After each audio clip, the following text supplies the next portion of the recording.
The first Sunday of November is this weekend, and that, of course, means the return of the New York City Marathon. Our next guest, very excited for, is New York City Marathon icon Connie Brown. She has been participating for the last 4 decades, and at almost 80 years of age, she's about to run her 44th marathon. Connie holds the New York Roadrunner record for most consecutive New York marathons run by a woman. Connie, it is so nice to meet you. Thank you for joining us. I so appreciate you being here. Thank you, Phil. And I've learned a lot about you before the interview. Now we want to let our viewers in on it. So you ran your first marathon in 1978, and you're running your 44th now. Where does that passion for running come? Has it been there always? I don't know. I guess I like endurance sports. And when I first realized that was when I was playing basketball and everybody wanted a substitute, and I didn't want a substitute. I just wanted to stay in and keep playing.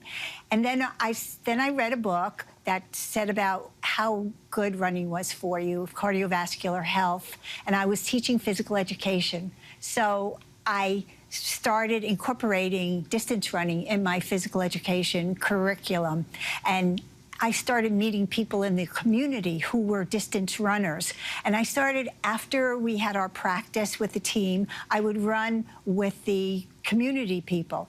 And they were training for the New York City Marathon. So that was the first year that I ran the New York City Marathon.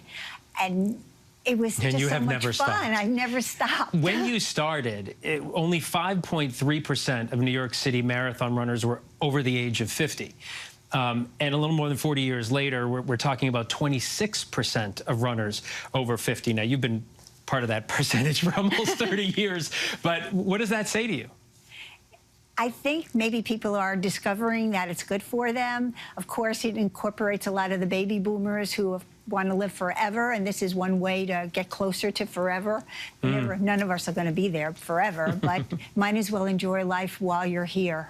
Do you train all year round? I do. I run all year round. I train for the marathon from July 1st until the marathon weekend, and then I go back to a regular schedule of running, which includes running on Tuesday and Thursday, 6 miles, 8 miles, and then on Saturday I run 12 miles. Of course, because that's what you do on Saturday. We mentioned that you have run all of your marathons consecutively. Has there ever been a time where you really struggled through one? There was, let me think about it. Yes, there was a year that I didn't do I like to do 18 to 22 miles, 5 of them in the training period, in the 3 months training. And one year, I just couldn't, I couldn't do more than 14. That was the longest distance I did. And so I did run, but I didn't do the distance. I didn't get to the point of glycogen depletion, so I didn't get my body used to dealing with that.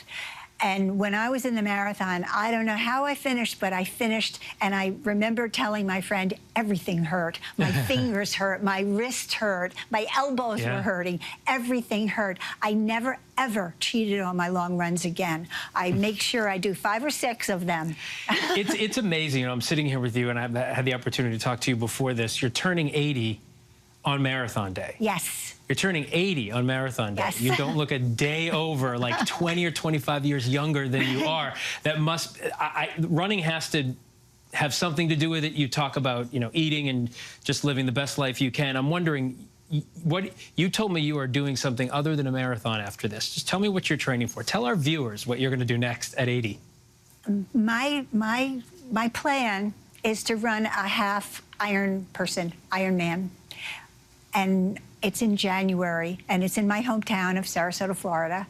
And I expect to go back to the training as soon as I get home. Right after the marathon? Yes. And the half is 1 point...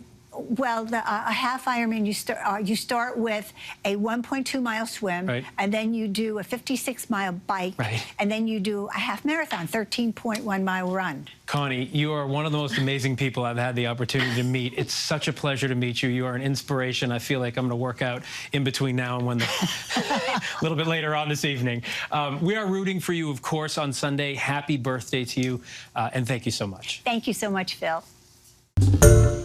Hi, everyone. George Stephanopoulos here. Thanks for checking out the ABC News YouTube channel. If you'd like to get more videos, show highlights, and watch live event coverage, click on the right over here to subscribe to our channel. And don't forget to download the ABC News app for breaking news alerts. Thanks for watching.